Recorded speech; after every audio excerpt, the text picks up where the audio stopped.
Bismillahirrahmanirrahim. Assalamualaikum warahmatullahi wabarakatuh. Selamat pagi adik-adik. Oke, hari ini ya kita akan belajar tentang peluang. Ya, kenapa sih kita harus belajar materi peluang? Bagaimana penerapan peluang itu dalam kehidupan kita sehari-hari? Oke, mari kita lihat ya beberapa ini gambar slide yang sudah berjalan penerapan peluang dalam kehidupan kita sehari-hari. Contohnya di sini adalah vaksin ya. Sebelum vaksin itu diujikan kepada vaksin atau obat ya akan diujikan kepada beberapa sampel dulu orang yang bersedia untuk menerima uji coba. Kemudian ada quick count, perkiraan ya, perhitungan cepat ya. Ini juga salah satu bentuk peluang ya, bentuk peluang. Ya, ini ada perbedaan quick count, exit poll dan real count ya. Sama kegunaannya dalam memprediksi suatu kejadian. Nah, suatu arisan ya, ada gulung-gulung diambil nanti ya, itu juga peluang. Ya. Nah, peluangnya biasanya 1 per sampelnya, jumlah sampelnya berapa? Undian hadiah.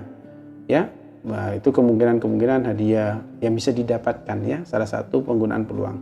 Nah, ini game permainan di mana kalau linear atau garis gambarnya sama, maka dia akan mendapatkan bonus.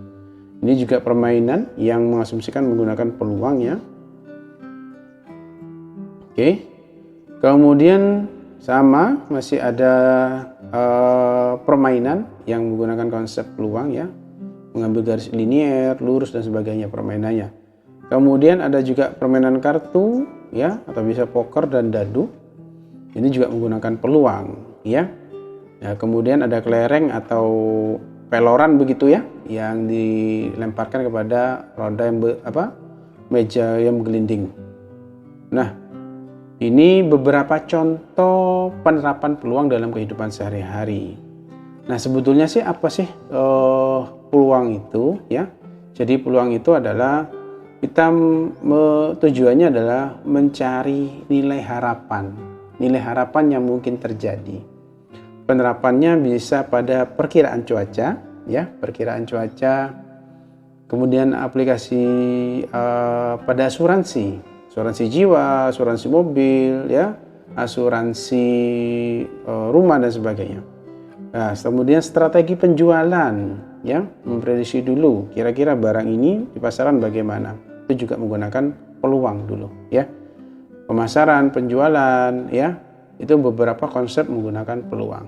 Bagaimana peluang barang itu akan diterjunkan ke lapangan, bagaimana nanti daya tarik masyarakat itu besar apa tidak. Sehingga mempengaruhi mempengaruhi produksi yang akan dibuat oleh suatu pabrik.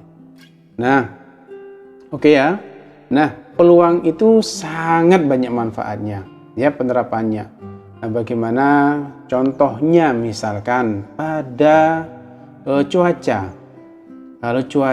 Kalau kita sederhanakan kasusnya antara hujan dan tidak hujan, maka kita bisa memprediksi hari esok apakah hujan atau tidak hujan. Nah, biasanya badan yang melakukan ini adalah Badan Meteorologi BMKG ya.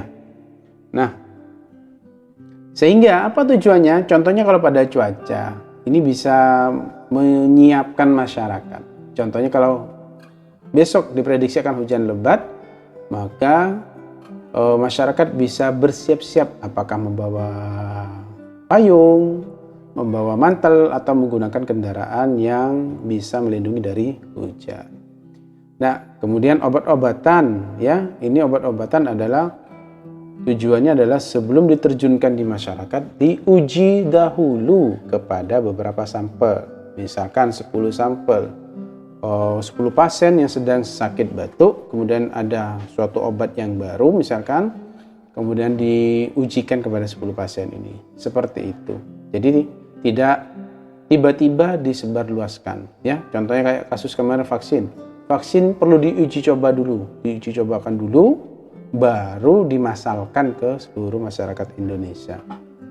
Nah, begitu ya, seru ya, kita akan belajar peluang, bagaimana sih konsep peluang itu ya, secara teoritis ataupun secara eksperimen.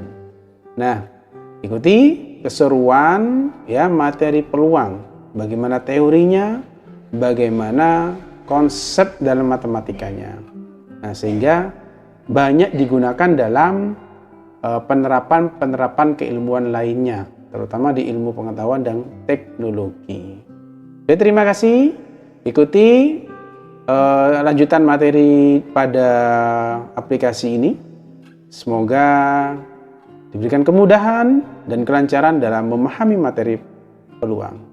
Terima kasih. Wassalamualaikum warahmatullahi wabarakatuh.